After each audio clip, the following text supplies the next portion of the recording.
Hello and welcome to a new video. I'm Vanguard and today, we'll be going through the latest Kingdom Hearts 3 trailer that was shown today from Sony's conference at E3. This was a wonderful new trailer that truly felt complete. Its gameplay segments, world reveals and sprinkles of story was really well done. For me, this was overall the best trailer for Kingdom Hearts 3 at E3. But without further ado, let's get right into it.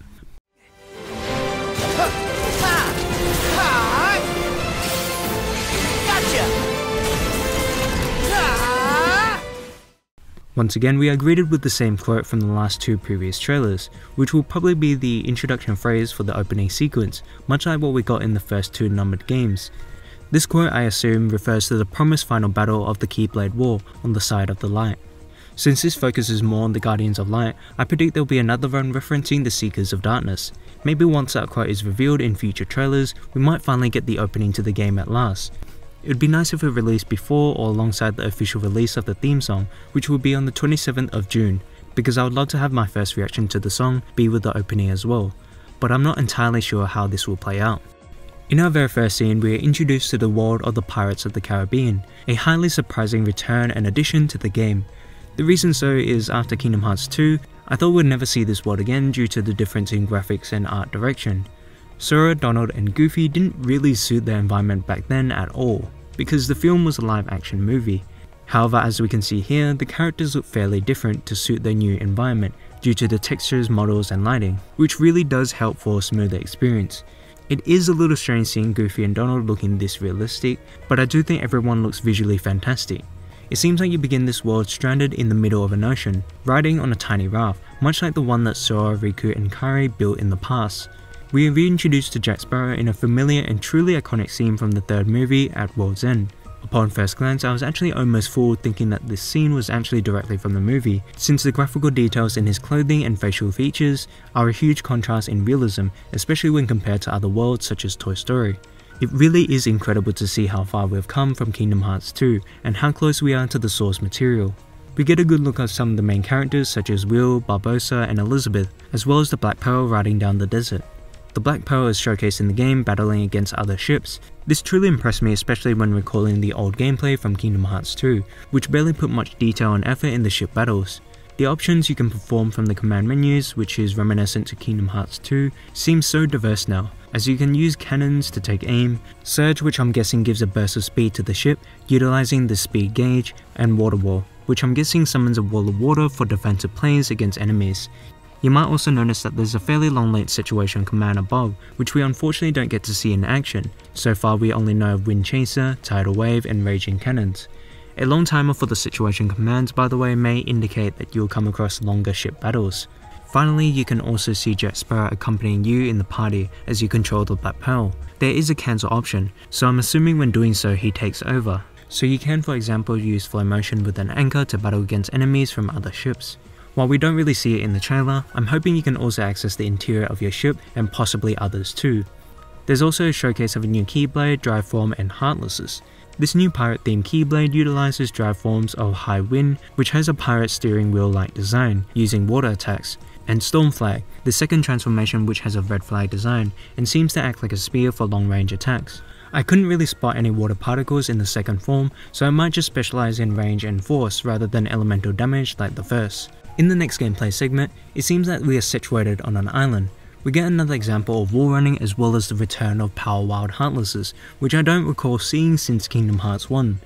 Diving into the ocean is another feature that we haven't seen in other trailers yet, and it seems impressively large in terms of the open space you have access to. Sora uses his Keyblade by rotating it to travel quickly, and you can also battle underwater against ocean creatures of Heartlesses like in Atlantica. I have confidence great improvements have been made in the level and combat design underwater, but regardless of the case, it appears that players will be spending the majority of their time on land or ship. As soon as reaching the water surface, there is a Black Pearl bar on the top left corner. Indication of what it shows is unknown. It could show how damaged the ship is possibly. You can high jump substantially high in the air from sea, which gives us a great sense of scale of the map, and you can use Shock Lock seamlessly against flying enemies. This was a splendidly satisfying sequence that really showed the smoothness of movement in the game. Sora uses Flow Chain to ride on flying Heartlesses, to fight against other enemies in an easier fashion in air, with 2 attack and 1 dodge option, and to use them as transportation. You can also ride the larger dragon-like heartlesses and take them down while doing so, dealing damage and blocking with a barrier. Flow motion is also an option in these colourful smoke-like rails. I'm not exactly sure where the gas comes from, but this could be a trail left by a heartless, or this simply could just be a means of travelling quickly through the world.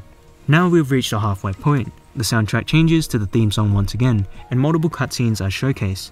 There's a confrontation between Luxord and our main cast in the world of Pirate of the Caribbean, which is a little nostalgic to the moment in Kingdom Hearts 2. Luxord is now confirmed to be one of the 13 Seekers of Darkness, and he says he's after a certain box, possibly referring to the black box introduced in Union Key. It will be interesting to see where exactly it is, as I would have thought Xehanort would have been in possession of it already, or at least know its whereabouts. This may give rise to a complication between Maleficent and Xehanort in the future, as we know they are both after the same thing. The purpose is still unknown. I'd also like to point out the subtle facial animation detail found in Jack after Luxord mentioned the box. It's a finer detail that is very much appreciated. In Olympus Coliseum, it is further implied that the story of Hercules will finally be wrapping up in this game, as our cast are seen in heaven facing off against the titans that we haven't come across yet, including Stratos and Pyros.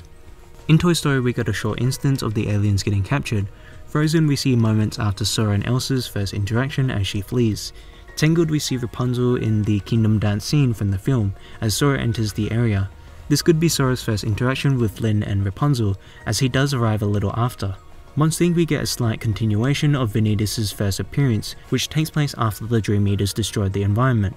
Like seen in Frozen confirming that Elsa has a heart of pure light, indicating and opening up the possibility for more Princesses of Heart in future games from existing movies rather than limiting it to what we have.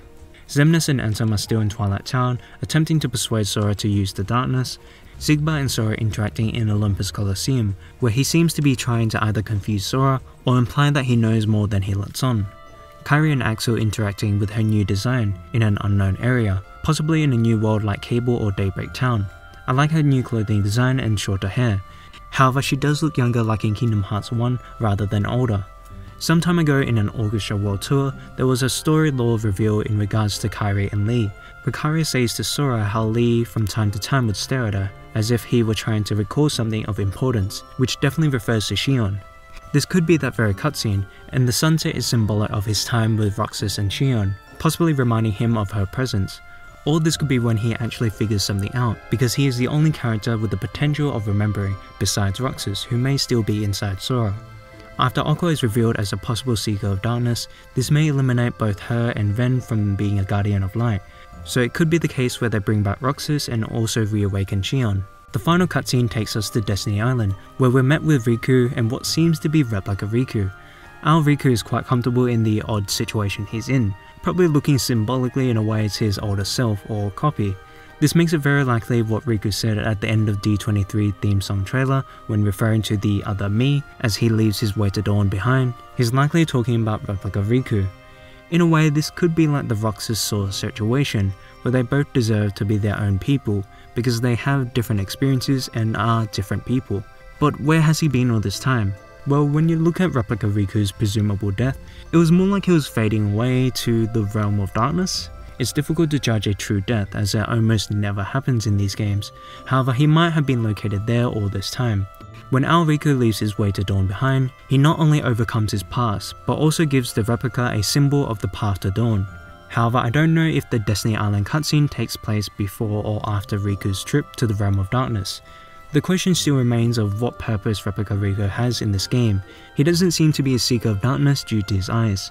I don't really know what to make of this, however I doubt he will aid Xehanort's side. It could be the type of thing where Riku reaffirms who he is by teaching himself to resist the darkness. Before we wrap things up, the Japanese version of this trailer released with an exclusive cutscene that has a short moment with Marluxia. His appearance is updated now with yellow eyes, also confirming that he now is working for Xehanort. So he probably isn't going to be some sort of third-party threat. However, his past in Union Key is still very interesting and needs answering. I really enjoyed this trailer overall.